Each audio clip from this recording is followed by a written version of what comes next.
जम्मू काश्मीर येथील पहलगाम येथील पर्यटकांवर दहशतवाद्यांनी 22 एप्रिल रोजी हल्ला केला। यामध्ये मृत्यू झालेल्या किंवा जखमी झालेल्या नागरिकांमध्ये सोलापूर जिल्ह्यातील नागरिक नाहीत। सद्यस्थितीमध्ये जिल्ह्यातील 47 नागरिक श्रीनगर येथील एका हॉटेलमध्ये सुरक्षित आहेत। जिल्ह्यातील आणखी काही नागरिक जम्मू काश्मीरमध्ये पर्यटनासाठी गेलेले आहेत किंवा नाही याविषयीची माहिती टुरिस्ट कंपन्यांशी संपर्क करून प्रशासन घेत आहे। तरी जम्मू काश्मीरमध्ये पर्यटनासाठी गेलेल्या पर्यटकांच्या नातेवाईकांनी जिल्हा प्रशासनाशी त्वरित संपर्क साधावा असे आवाहन जिल्हाधिकारी कुमार आशीर्वाद यांनी केले आहे। जम्मू काश्मीरमध्ये सोलापूर जिल्ह्यातील पर्यटनासाठी गेलेल्या नागरिकांच्या सुरक्षेच्या अनुषंगाने जिल्हाधिकारी कुमार आशीर्वाद यांनी दूरदृश्य प्रणालीद्वारे सर्व तहसीलदार व प्रांताधिकारी यांची सकाळी बैठक घेऊन गावनिहाय पर्यटकांच्या याद्या करण्याबाबतचे निर्देश देण्यात आले आहेत। तसेच तालुका स्तरावरील टुरिस्ट ऑपरेटर यांच्या संपर्कात राहून पर्यटकांची नावे घेण्याबाबतचे निर्देश देण्यात आले आहेत। जिल्हा आपत्ती व्यवस्थापन प्राधिकरण यांच्यामार्फत संपर्क क्रमांक देण्यात आले असून जम्मू काश्मीर येथे पर्यटनासाठी गेलेल्या पर्यटकांच्या नातेवाईकांनी दिलेल्या संपर्क क्रमांकावर प्रशासनाला माहिती द्यावी। प्रशासनाच्या वतीने सर्व पर्यटकांना सहकार्य उपलब्ध करून देण्यात येणार असल्याची माहिती जिल्हाधिकारी कुमार आशीर्वाद यांनी दिली।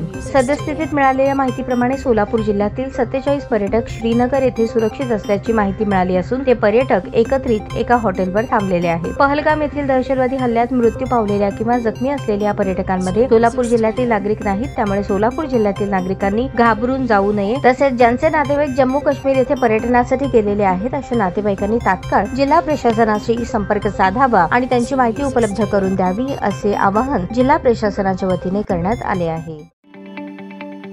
ताज्या बातम्या पाहण्यासाठी प्राईम महाराष्ट्र न्यूज चॅनलला सबस्क्राईब करा।